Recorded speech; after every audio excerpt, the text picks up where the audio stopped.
అందరికీ తెలిసింది ఏంటంటే గుండె రక్తనాళాల్లో ఫైనల్లీ పేరుకుపోయేది డిపాజిట్ అయ్యేది కొలెస్ట్రాల్. కొలెస్ట్రాల్ పేరుకుపోవటం వలన అక్కడ నారోయింగ్స్ వచ్చి అక్కడ బ్లడ్ క్లాట్ అయ్యి హార్ట్ అటాక్స్ వస్తాయి. కానీ ఫుడ్కి కొలెస్ట్రాల్కి ఏంటి లింకు? యాక్చువల్లీ మీరు కొలెస్ట్రాల్ ఉన్న ఫుడ్, ఫర్ ఎగ్జాంపుల్ ఎగ్ యోల్క్ అంటే పసుపు సొన్న, అది కనుక తీసుకున్నారనుకోండి దానిలో కొలెస్ట్రాల్ ఉంటుంది. మీరు రోజుకి ఒకటి తీసుకోవచ్చు, కానీ రోజుకి 4-5 తీసుకుంటే ఎక్కువ అవుతుంది. కానీ మన డైట్ నుంచి వచ్చే cholesterol, blood cholesterol 10% contribution. 90% of contribution ఎక్కడి నుంచి వస్తుందంటే మనం తినే ఫ్యాట్స్, మనం తినే కార్బోహైడ్రేట్స్, ఇవి చాలా ఇంపార్టెంట్. సో ఫ్యాట్స్ లోపల మీరు వెజిటబుల్ ఆయిల్ లోపల అసలు ఏ ఆయిల్ లోపల కొలెస్ట్రాల్ అనేది ఉండదు. ఓన్లీ నాన్ వెజిటేరియన్ ప్రొడక్ట్స్లోనే కొలెస్ట్రాల్ ఉంటుంది.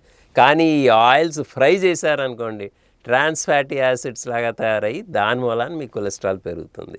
అలాగే కార్బోహైడ్రేట్స్, పాలిష్డ్ కార్బోహైడ్రేట్స్ తీసుకున్నారనుకోండి, తీపి పదార్థాలు, బివరేజెస్ తీసుకున్నారనుకోండి, దీని మూలాన మీకు ఒక డయాబెటిక్ టెండెన్సీ లాంటిది వచ్చి దాని మూలాన ట్రైగ్లిసరైడ్స్ పెరిగి మీ ఎల్డిఎల్ కొలెస్ట్రాల్ అంటే అక్కడ ఫైనల్లీ పెరిగిపోయే నంబర్స్ పెరిగి దాని మూలాన కొలెస్ట్రాల్ డిపాజిట్ అవుతుంది మీ కొలెస్ట్రాల్ అంత పెరగకపోయినా. సో మోర్ ఇంపార్టెంట్ దెన్ డైరెక్ట్గా ఉన్న కొలెస్ట్రాల్ ఫుడ్ ఐటమ్స్ కన్నా మీరు కార్బోహైడ్రేట్స్ ఎలా తీసుకుంటున్నారు అంటే పిండి పదార్థాలు, అలాగే ఆయిల్స్ ఫ్రై చేయకుండా డైరెక్ట్గా మీరు అన్నం పప్పులో కానీ దేనిలో అయినా వెజిటబుల్ ఆయిల్ వేసుకోవచ్చు. అలాగే నట్స్ తీసుకోవచ్చు. నట్స్ తీసుకోవటం మూలాన యాక్చువల్లీ మీ మంచి కొలెస్ట్రాల్ బెటర్గా ఉంటుంది.